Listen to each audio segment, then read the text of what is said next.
NEET exam பத்தி நம்ம தளபதி விஜய் பேசியிருக்காரு. குறிப்பா கிராமப்புறத்தில் இருக்கிற இந்த மாணவ மாணவிகள் எல்லாருமே ரொம்பவும் பாதிக்கப்படுறாங்கன்றதுதான் ஒரு சத்தியமான ஒரு உண்மை. ஏழை எளிய அரசு பள்ளி மாணவர்களை பாதிக்குதான். உண்மை என்னன்னு பார்க்கலாமா? நீட் எக்ஸாம் வரதுக்கு முன்னாடி 2007 இருந்து 2016 வரைக்கும் 30,000 மெடிக்கல் காலேஜ் சீட்ஸ் தமிழ்நாட்டுல ஃபில் ஆயிருக்கு. அதுல வெறும் 300 சீட்டு தான் அரசு பள்ளி மாணவர்களுக்கு கிடைச்சிருக்கு. 30,000 சீட்ல 300 சீட் அப்படின்றது 1%.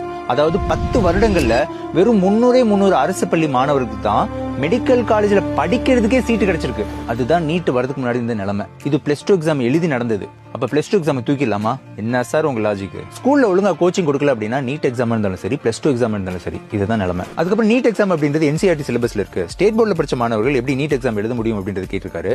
2019 ஸ்டேட் போர்ட் சிலபஸ் அப்டேட் பண்ணிட்டாங்க. நீட் எக்ஸாம்ல வந்த அத்தனை கொஸ்டின்ஸும் ஸ்டேட் போர்ட் சிலபஸ்ல கவர் ஆயிருக்கு அப்படின்றத பல நியூஸஸ்ல எப்பயோ வந்துச்சு. நீட் பிளஸ் 2 பத்தின மெரிட்ஸ் அண்ட் டிமெரிட்ஸை நாங்க ஒரு ஃபுல் வீடியோல பேசியிருக்கோம், பாருங்க.